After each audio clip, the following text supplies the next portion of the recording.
There are multiple ways to keep in touch with the Wolf Connection podcast.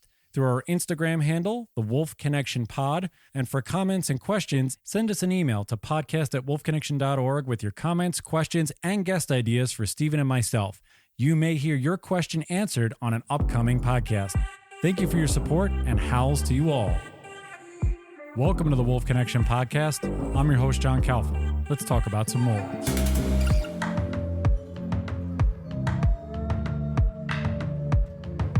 Very excited to have this individual here with us today. It's another sanctuary, but this one north in Canada. They're about an hour west of Calgary. So for all of you who want to map it and check it out.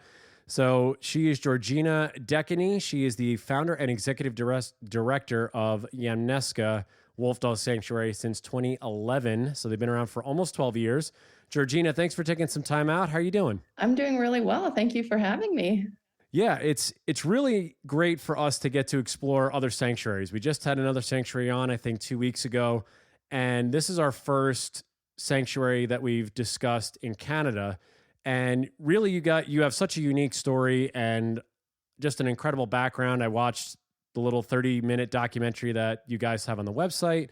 So just go into your background, because I think your family is originally from Belgium, I believe. And you have a civic engineering degree. So how did this all come about, and how did you get into the wolf dog world? Yeah, for sure. So I was born in Belgium, and grew up there until I was 7 years old. And then my family moved to Canada because kind of the typical land of opportunity. There was going to be just way more options for us kids. And so my family decided to pack up and move to Canada in 1996. I have always been a huge animal lover. So when we were still living in Belgium, we had chickens and goats and like cats, dogs. We had rabbits, all that kind of stuff. So grew up being a huge animal lover. When we moved to Canada, then we were only able to bring our dogs and our cats. And but it wasn't long until we had chickens again. And I was a bit of an animal collector then, and when we moved to Canada as well. I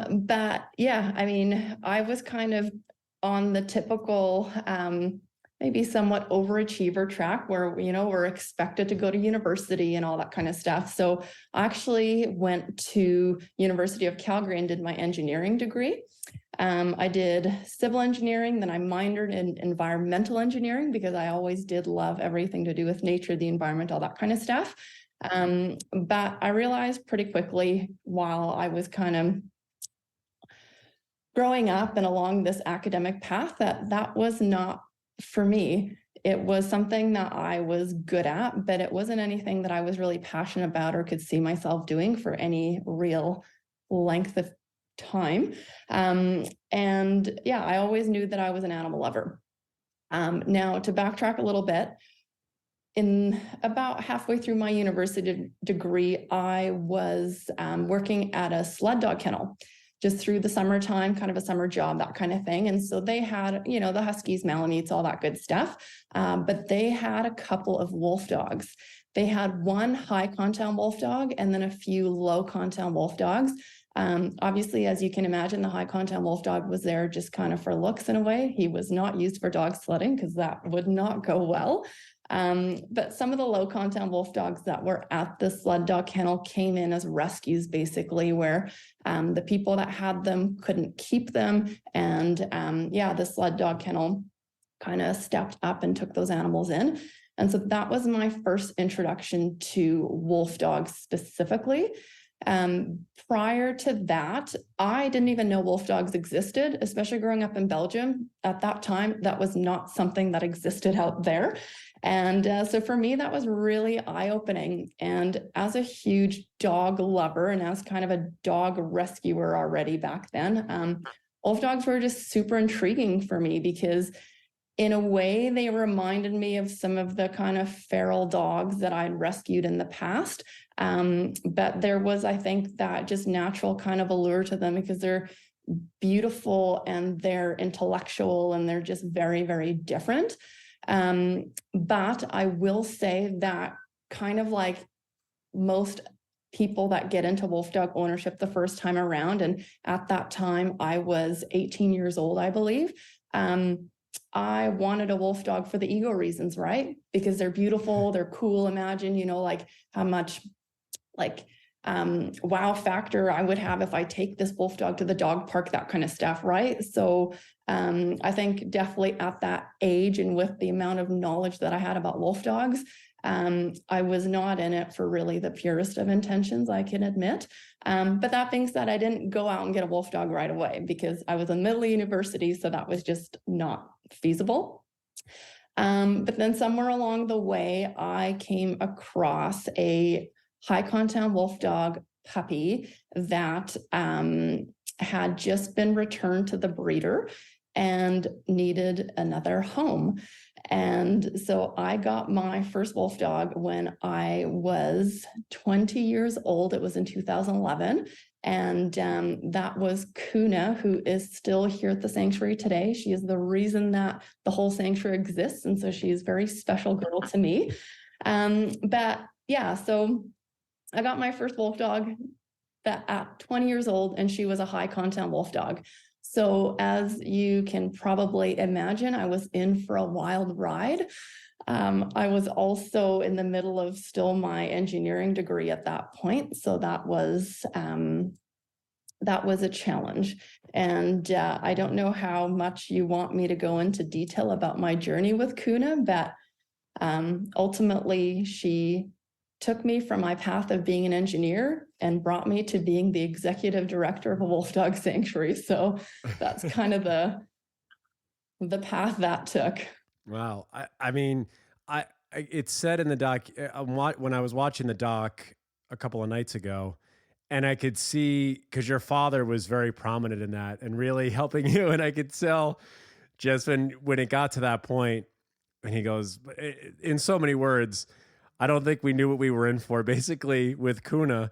But the relationship that you guys have, and I want to hear that, because really it's so similar to the way that Wolf Connection started for us, in that our founder was gifted a wolf dog puppy, and essentially it changed his life forever, and it changed the course of what he was going to do. And clearly that did it for you. How did you make that shift from engineering and academia into this nonprofit world, this rescue world, and you doing it with Kuna by your side, really? Yeah. So basically, I mean, I'll kind of start off by tackling the relationship with Kuna. So when I got Kuna, I thought that because I had experience with wolf dogs in the past, and she was only 11 weeks old. She was a puppy. I honestly thought that I had all the knowledge and skills that I ever needed to properly raise her. And within the first 2 months, I realized just incredibly wrong I was on that front. And that's where I went on quite the journey of self-discovery in a sense. But yeah, at the end of the day, when it came to raising Kuna, I was trying to raise her like a dog puppy, right? So my expectations of her were unrealistic based on what she is as a high content wolf dog. And so, so I ran into a lot of challenges, and I am a very stubborn person. And I truly thought that I was doing it the right way and that there was something wrong with Kuna because she wasn't doing what I needed her to do or wanted her to do and whatnot. And for anybody that has any kind of real experience with wolf dogs, we know that pretty much almost everything is on their terms. And the more you try to force them into something, the more resistance and just challenges you're going to run into. So I'm embarrassed to admit that it took me until she was about 9 months old to really figure it out that I was the problem, not her. And it basically just took a lot of just learning what didn't work to figure out what did work. And I think truly what ended up turning it around was when I came to the realization that it was my expectations and my actions that were the problem, not her.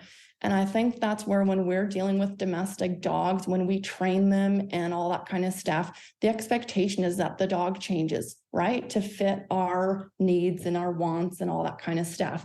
But when we're dealing with high content wolf dogs, they are such unique individual animals, and they don't have that same affinity towards humans and that willingness to please and that adaptability even to everything about the human world.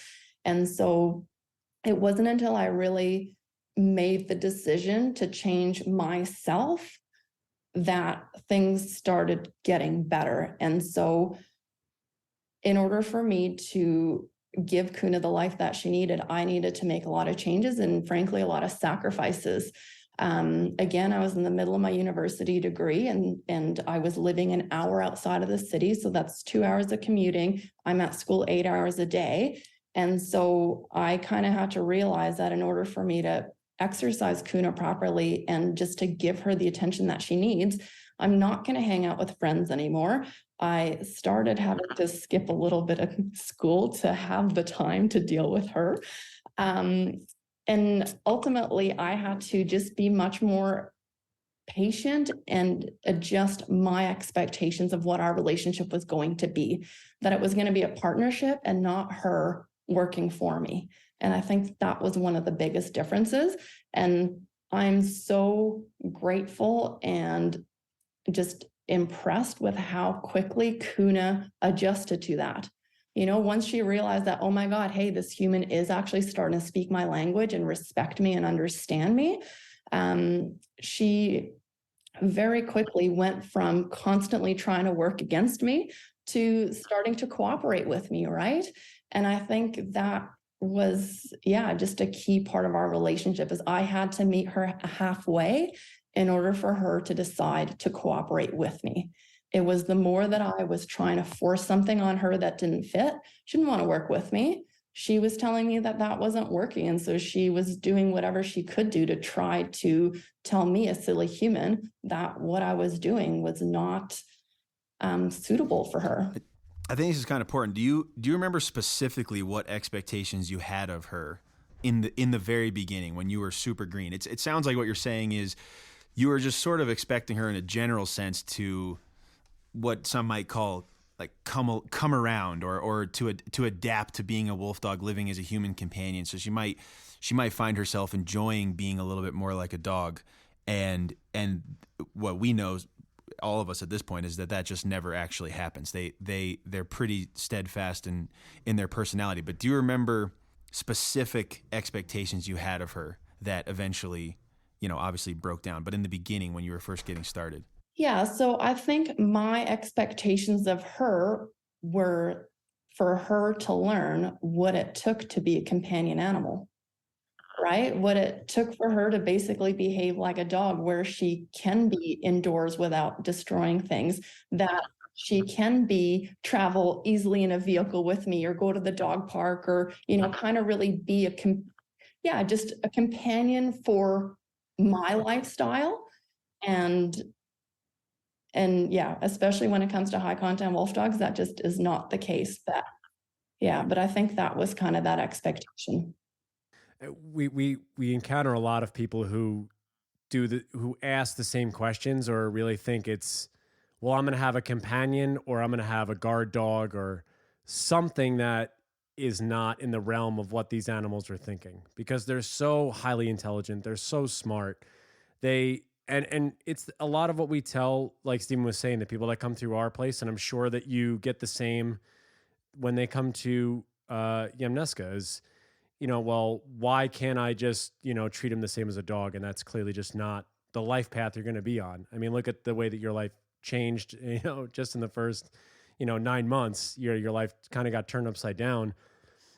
I want to go into really those beginning years, because you initially were doing this, I think, out of your house, which is, I mean, you restructured the house for this, and, with Kuna being there, and you started taking in some of these wolves. What was the surrounding neighborhood like? I know there was a little bit of apprehension. I think there was a little bit of some people who weren't really sure what's going on. What were those early years like? And then eventually, what prompts this move that you had to make to the current property that you're at the moment? Yeah, so when I first got Coonan and the first couple wolf dog rescues that I took in, just kind of, as a side hobby, so to speak, was actually just living at my dad's house. So unfortunately for my dad, he was along for all of this as well. But yeah, basically, we had just a house with a backyard, and I actually built a wolf dog enclosure that was connected to one corner of the house so that I could let Kuna in and out of her enclosure without, having to put her on leash or whatever. It was just opening the door. She can go in her enclosure and just make it easy for me.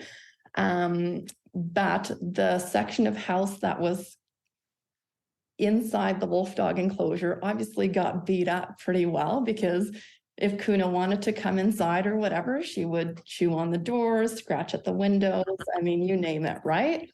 But yeah, so that's kind of where I got the sanctuary started. Now, luckily, this was in a pretty rural environment. There was only one kind of neighbor, you could say, which was, it was essentially a kind of a working ranch, so to speak. So they weren't too excited, I think, about the wolf dogs next door, just because, again, lots of misconceptions that, that they're going to go after the horses and that they're going to be, running free and whatever. And so, yeah, I mean, the typical misconceptions and whatnot. But once I actually started the nonprofit and the sanctuary at that property, again, I was about, I was 21 or 22 years old when I started the sanctuary.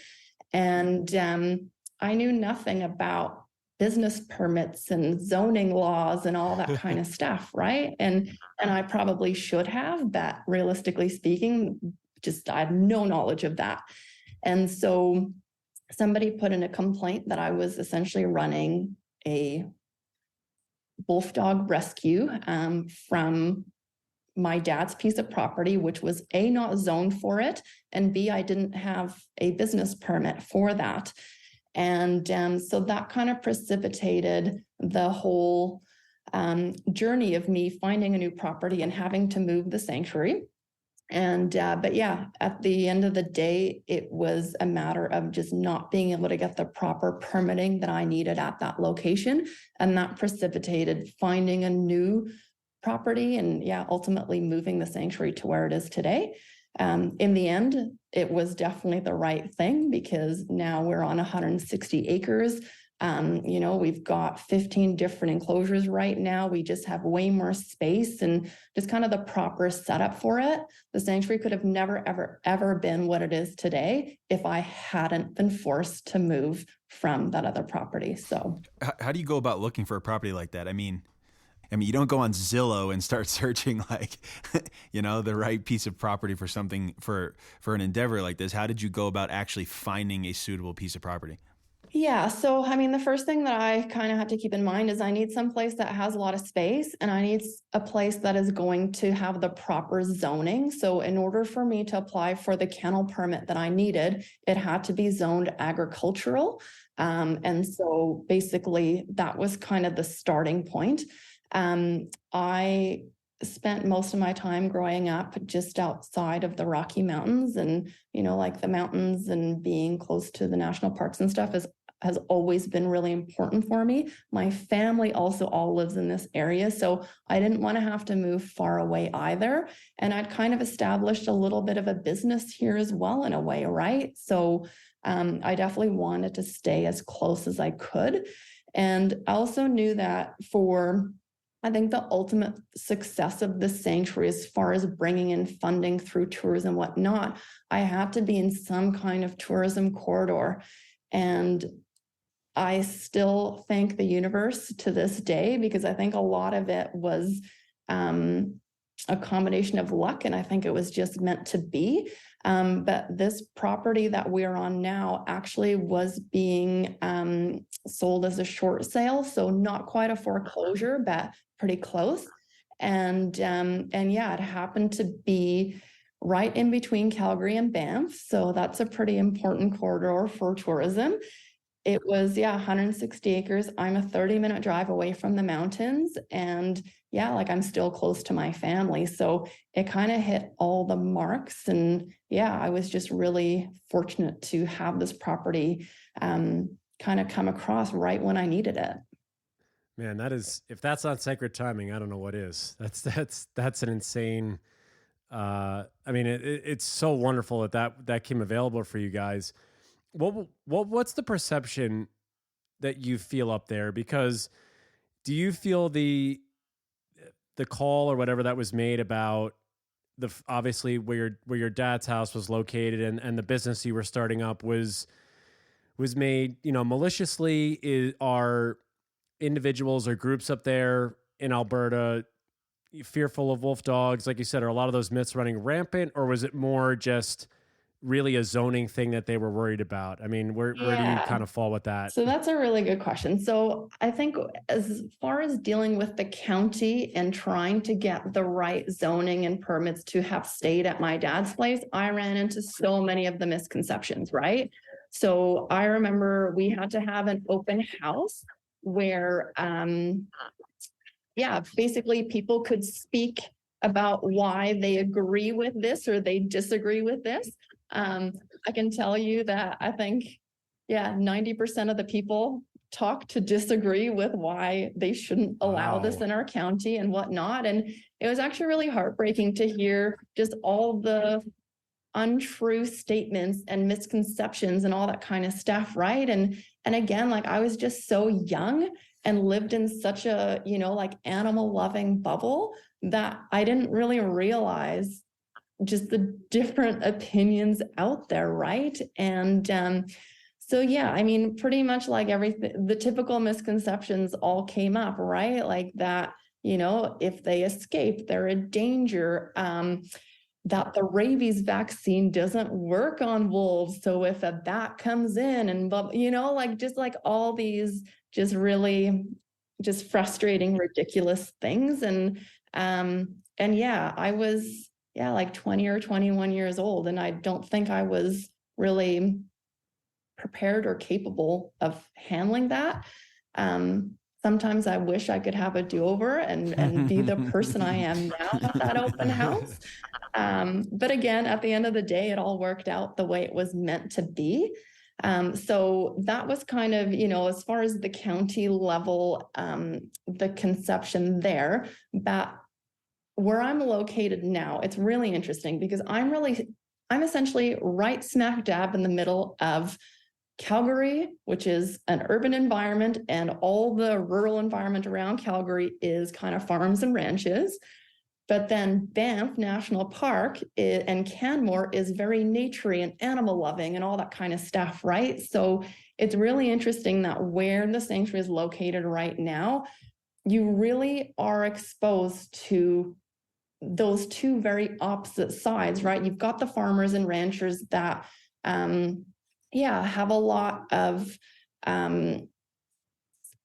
just hesitation about the wolf dogs being around and kind of, have those typical misconceptions that, that there shouldn't be wolves out here and that they're a danger to their cattle and all that kind of stuff, right?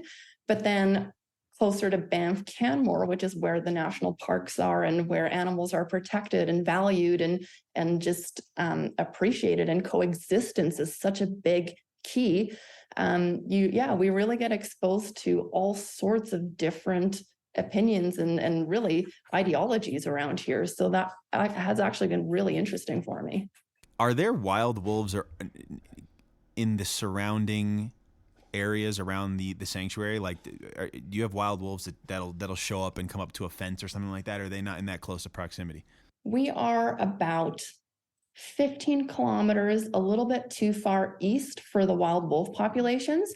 So if you were to essentially look at Google Maps in an aerial view, you're going to see that pretty much from like Banff Canmore to about 15 kilometers from here, you have a lot of these like evergreen dense forests. It's mountains as well as foothills, and it's really quite good wolf habitats. And then from about 15 kilometers here all the way to Calgary, it is more so kind of this farm and ranch country, right? Like they've clear cut all the trees, it's grazing, it's farming, all that kind of stuff. And so it's just a habitat that isn't really suitable for wild wolves. And I mean, they know they're too exposed and all that kind of stuff, right?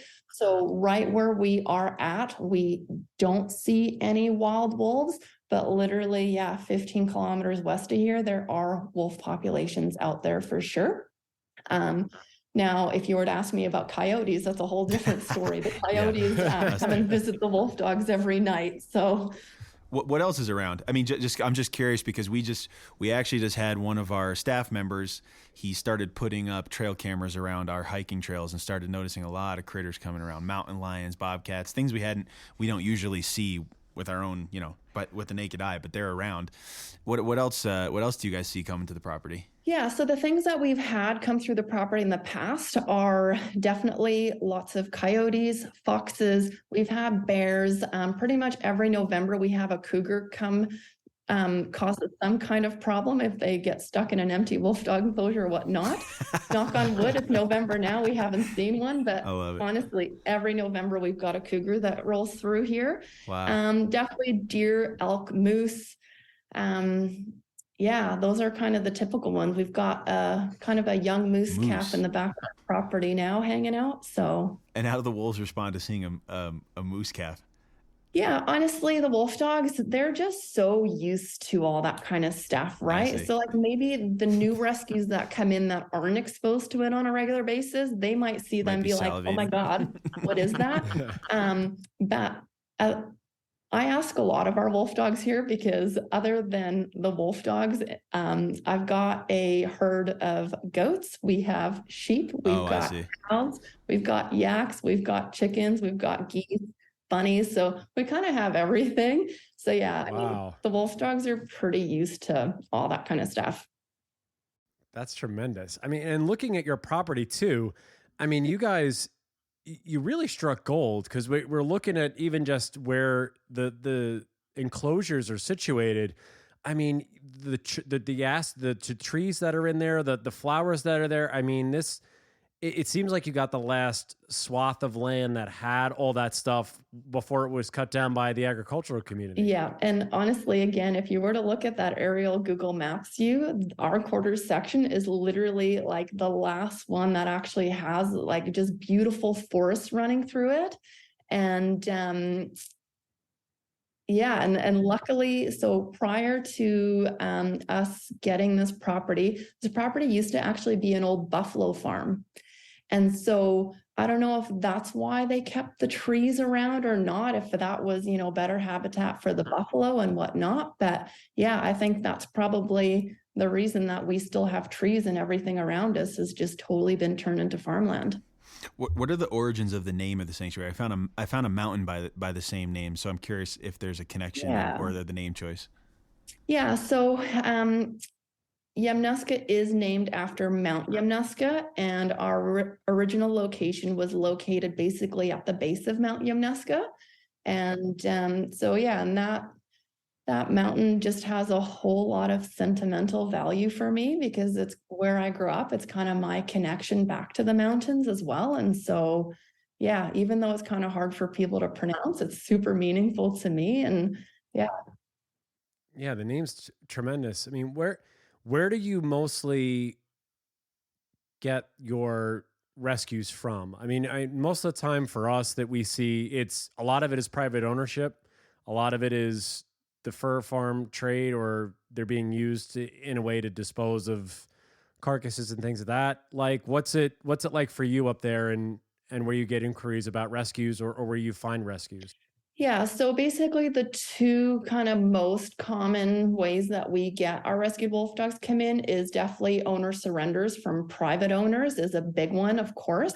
But then the other big one is just transfers from local or regional SPCAs or shelters, that kind of thing. Because as you guys know, when these guys end up in shelters or animal control or whatnot, there basically aren't any options for them other than euthanasia. And so, yeah, we really do our best to prioritize helping those animals that really would not have any other options. But then other times we have gotten wolf dogs in from other wolf or wolf dog facilities, whether they were downsizing or shutting down, that kind of thing. But yeah, the most common ones are your private owner surrenders, and then the transfers from humane societies, SPCAs, shelters, that kind of thing. What are the local laws around private ownership of wolf hybrids? Yeah, so basically here in Western Canada, they are perfectly legal. Obviously, different cities or towns or counties can have bylaws that prohibit them, but those are pretty rare in all honesty. So here in Western Canada, it's a little bit of the Wild West when it comes to wolf dogs. And yeah, there is not much for laws or protections or regulations or anything. You just can't own a pure wolf. Do you see them? I mean, do you see them around in town, or you know, do you see them around with locals just walking wolf? I mean, I've been seeing them honestly way more than makes any sense for where I live now, and I never saw that before. So I'm wondering if you guys, if you're seeing it like that. Honestly, when I compare to how common it is to come across wolf dogs now versus when I started the sanctuary 11 years ago, it blows my mind. Really? Yeah. 11 years ago, I think in a way, like the internet and selling things on the internet was still kind of too new that there wasn't a lot of it. Whereas now, I mean, you guys know all people have to do is Google it and they can find a breeder that will ship them a puppy the next day, basically, right? And endless listings for wolf dogs online. Endless listings, right? And so the fact that the accessibility to them has increased, and obviously, certain TV shows and whatnot popularized them as well. And I think just combining those two things has really just caused, I think, a big increase in wolf dog ownership. So yeah, I agree. In recent years, it is so much more common to come across them. Whereas when I got started in wolf dogs, I mean, it was hard to even find one. Yeah. Do you find it odd, because we kind of feel the same way about this, but I want to get your take, being that you're in Canada, it's a little different, that you're forced out of your initial home because of fear and myths and things of that sort. And now it almost seems as though it's normalized with people who are buying, selling, breeding wolf dogs. And it's only become more rampant. Do you find that a little strange, and how those things have shifted? Yes, I definitely do, for sure. And it's interesting because, like, now, if I were to ask myself if in this kind of environment climate that we're talking about now, if I would have, held that open house at the county and tried to apply for the permits, would the outcome have been any different? And I mean, I don't know. Yeah, that's interesting. Yeah. Yeah. It's an interesting thing to think of. Yeah. It could have been. How do you sustain, actually, I forgot to ask this off the top too. How many wolf dogs do you have currently at Yamnuska? So right now we've got 43 permanent residents.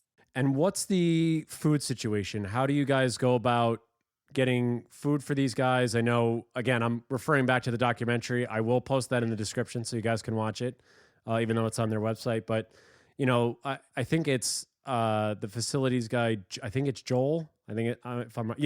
He's like, Georgina's never going to let the freezers go empty and all other stuff. So how does that work for you with 43 permanent residents and the upkeep there?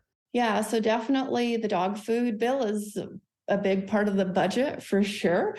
And yeah, it's definitely always something that we think about. But as far as feeding the wolf dogs, we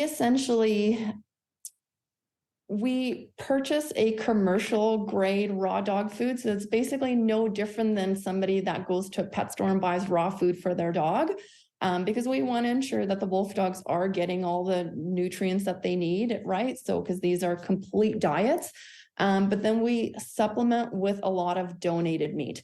And the donated meat is essentially a combination of people emptying out their freezers. So people that, bought half a cow in the springtime or whatever and haven't eaten it and it's freezer burnt, whatever. So, like steaks and pork and ground beef and roast. And there's some days that the wolf dogs eat way better than us humans. But then also during hunting season, we, of course, hunters will donate the trimmings and bones and that kind of thing. And then people will just also donate that commercial raw food as well. We do get quite a few people ask if they can donate their unwanted roosters to us as well. So that's always interesting. So, but that's kind of the common things that we feed the wolf dogs. The big thing that we choose not to feed our wolf dogs is roadkill. There's just too many unknowns, in my opinion. You don't know if that animal was sick. At least if a hunter shoots a deer, an elk, or a moose, they're not going to shoot a really sickly animal because, they're shooting it with the intention that they're harvesting the meat for it. Whereas with roadkill, you can find bits of vehicle in it. We've come across roadkill that has bullets in it, that kind of stuff, right? From when the animal was euthanized. And I also just had a really scary experience and really heartbreaking experience really with feeding game meat. We had a wolf dog actually get really sick and pass away. And so I learned a really tough lesson about ensuring that we are freezing our donated game meat for at least, they say 7 days, we freeze it for 10 days, just to make sure that we really minimize the risk of any parasites, bacteria, any kind of harmful things in that meat that wouldn't affect us humans if we're cooking it, right? Yeah. What animal was that? What meat was it? So basically, I think it was just donated deer meat. That was, prior to learning that lesson of freezing it in advance. And I do still see a lot of private owners and whatnot feed their wolf dogs game meat that has been just butchered or whatnot and hasn't been frozen or cooked or whatnot. And it really scares me because, I had a really special animal that I raised as a puppy that meant the world to me. And I had to watch her go through a pretty severe illness and ultimately pass away. And she was only 1.5 years. Gosh, that's terrible. You don't know what parasite it was. It was never tested or anything. Well, she was diagnosed with neosporosis. Yeah. And so that was, like I said, a very heartbreaking but valuable lesson to have learned. And now we are very, very careful about what kind of wild game we feed our animals. Wow. Sorry to hear that. Do you notice any behavioral differences in wolves when you're in the wolf dogs, when you're feeding them this store-bought adjacent food versus when you're feeding them a piece of deer? Yeah, we do for sure, but it comes down to more so which one is more scarce. Okay, because so most of the year, the largest portion or their largest percentage of their daily diet is the commercial raw food. But then when we get donated steaks or game meat or whatever, that's kind of the novelty item. So that's, it's a way more valuable item. So you're going to see much more intense and excitable behavior. But by the end of hunting season, when they've mostly eaten game meat, all of a sudden you give them that piece of commercial raw food and they're all gung-ho for it, right? So I think it just comes more down to variation of what's kind of the more novel item versus kind of one type of food versus the other. Wow. The learning on the fly that you've had to do in the 11 years has got, the list must be endless. You just told us obviously this heartbreaking moment that you had with this wolf dog that was 1.5 years. What's something in the, if you could pinpoint one or two things like that have sort of made you chuckle if you look back on it, what's something that maybe you've learned on the fly and you're like, oh, we'll never do that again, kind of a thing, if you have anything like that? Shared fence lines. Okay. Like a single fence versus like single fence, a double fence. Yeah. So definitely. So all our enclosures that, we now build have minimum 10-foot space between them, but most of them actually have 20 feet. But shared fence lines are just drama waiting to happen, right? Whether it's just, running animals up and down and they're just such territorial animals. You want to give them their space. So that is definitely one for sure. other important ones, maybe not ones that I would chuckle at, but ones that, are very valuable learning lessons, is basically, I don't want to say double checking gates, but that having contingencies on gates, right? So obviously all our enclosures have double gated entries, but making sure that we have carabiners and locks and all that kind of stuff, because you never know. I mean, the animals are so smart. You never know if one of them learns just to pop a pin open, that kind of thing. But we're also open to the public, and you don't want silly people to do silly things and walk themselves into wolf dog enclosures. I've visited a couple other sanctuaries, and I know one in particular. Yeah, they didn't have any locks on any of their enclosures, and you're allowed to just walk through the pathways on your own.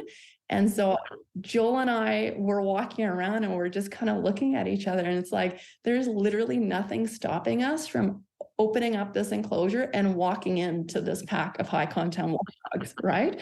So they're a little bit more trusting of the public than we are. But yeah, so things like gates, and we also do like morning. So obviously every morning we do go take care of the animals and all that kind of stuff. So we're doing our gate checks then, but we also do an end of day gate check, because sometimes you never know, like if you're rushing or even in the cold and whatnot, maybe a latch isn't done up perfectly, and you don't want it to be that way overnight, right? So things like that are super important. Other things that I have learned. Matchmaking and how stressful it is, and difficult. Especially as rescues, they're usually coming in as adults and whatnot, and you have to essentially create these arranged marriages, right? So having learned kind of what specific traits and things you want to look for in order to create some of the best matches. But then sometimes you just never know. Like we've had two animals that we thought temperament wise were going to be perfect for each other. And you put them together and they're fine together, but they just kind of tolerate each other.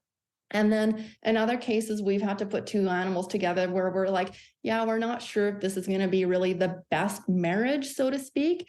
And then they end up being just, like the absolute cutest couple ever, right? So just stuff like that is really fascinating. The last one that I will mention, which is probably the biggest learning lesson for me personally, is that I can't save them all. And I think that has definitely been the hardest one. And especially where we're at now, we've got 43 wolf dogs. We've got basically like 15 different packs. And with wolf dog popularity increasing, with I think just people's knowledge that we exist increasing, we just get more and more requests. And all of my staff here, like we all want to help every single wolf dog that comes across, our radar, our inbox, whatever. That we're at the point now where we have so many animals that we have to kind of balance, like just even basically this past year, we rescued, 7 new wolf dogs, 10 new wolf dogs. And then in 2020, we brought in 10 new wolf dogs. And so it's kind of these huge population booms that, yes, like you feel great that you're doing a good thing, but all of a sudden you're taking care of, 10 more animals, 20 more animals with the same amount of resources. And it starts becoming a challenge of ensuring that all the animals that you're currently caring for are having all their needs met, and isn't being negatively affected by bringing new animals in. Because at the end of the day, you only have a certain amount of hours in the day and resources and whatnot, and quality of life for our animals is honestly the number one thing. And so it's hard being able to balance what's doing best for the animals we currently have and trying to save every single wolf dog that needs saving that we come across. Yeah, I mean, it's a hard lesson to learn, and we kind of feel the same way too when we get inquiries. Same like you, we get them weekly, daily sometimes, and it's a tough pill to swallow to really understand that this popularity probably isn't going down anytime soon, and that there's going to just be more and more wolves and wolf dogs that eventually are going to be put down, unfortunately. And it seems to be more of a human problem at this point. With that, what are the things you try to do in the education aspect? I know that you give tours. I know you have so much knowledge now being in this arena, just like we do. What are the main points you really try to drive home to anybody that comes through, that contacts you, that comes through the sanctuary, and when they're looking at these beautiful animals? What's the things you try to drive home? Yeah, so I think my goal for people that come here and visit the sanctuary, what I want people to get out of this, or how I want people to be impacted, is just to be able to see how smart and incredible and loving and complex and sentient the wolf dogs really are. Because I think if people can get really a good understanding of really just the fundamental being of these animals, right? Like who they are, how they work, how they think, and in some ways just how similar they are to us humans. I think if people can really start to understand that, then they can start to respect the animals. And I think from understanding and respect, that's how you can ensure that, people that shouldn't own a wolf dog don't think that it's a good idea to go get one, right? Or, that people don't get them for just ego reasons, or, that people don't think that they are aggressive or out to eat their dogs or their kids or whatnot. So I just really want people to come visit the sanctuary, come see the animals, and come see for yourself how just wonderful and complex and incredible these animals are, so that you can make an educated decision about these animals. Because I think we just get so much wrong information fed to us about wolves and wolf dogs, even just as kids, right? I mean, every kids movie that has wolves in it, the wolves are not the good guy, right? And even adult movies like The Grey and whatnot. So we just keep getting told that wolves are, like aggressive, dangerous animals, and we fear what we don't understand, right? And so, I think at the end of the day, I just want people to come see these animals for who they really are, so that they can then just make an informed decision about what their opinions on those animals should be. Obviously, we supplement that with breaking some of the misconceptions that they're not dangerous, aggressive, vicious, all that kind of stuff, that you shouldn't own them in an apartment. And, if you have a baby, then maybe it's not the best idea to go get a wolf dog, all those kinds of typical things that I think more so at a really kind of overarching level. I just want people to really see these animals for who they are and not what they think they are. Yeah. I think it almost seems in a way that you have a bigger battle because it is legal, and that it is something that it's popular, but on an extra level, because at least here in the States, at least in the lower 48, there are places where it's illegal. Sometimes that can create a boom also in the opposite direction, because people just want it because it is something that's a novelty or illegal.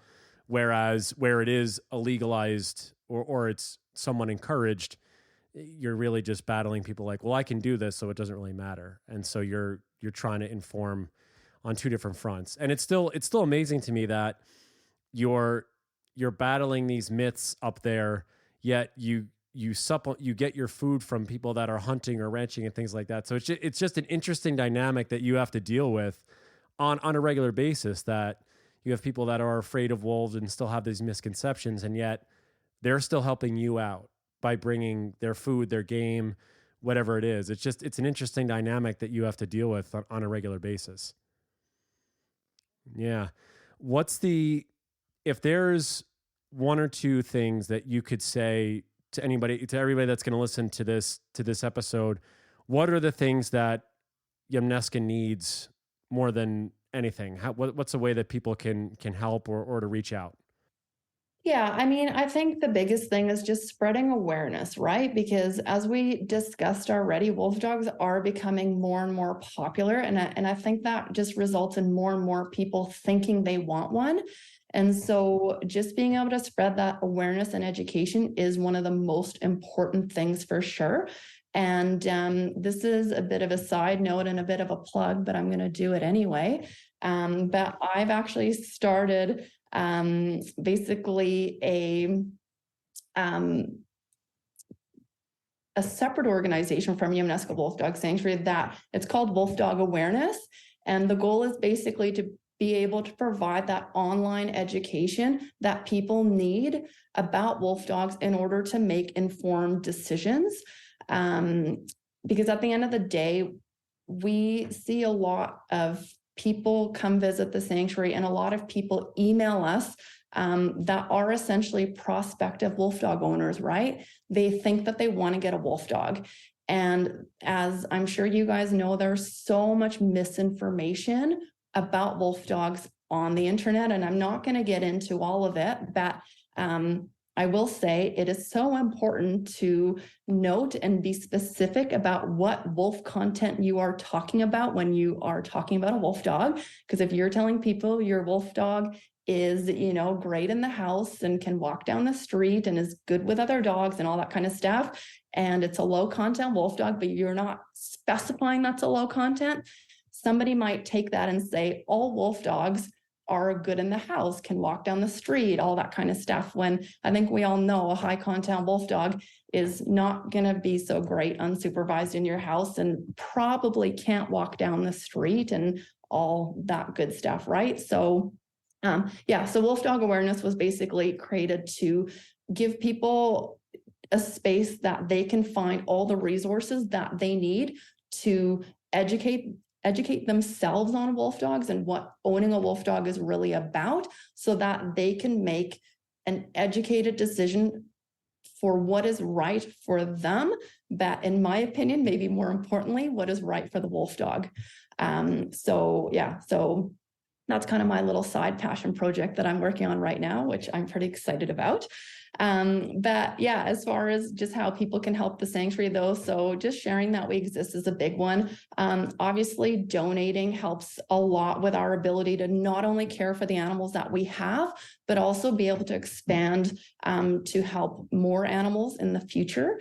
And yeah, basically just be an advocate for wolf dogs in, coming from a knowledgeable, educated place.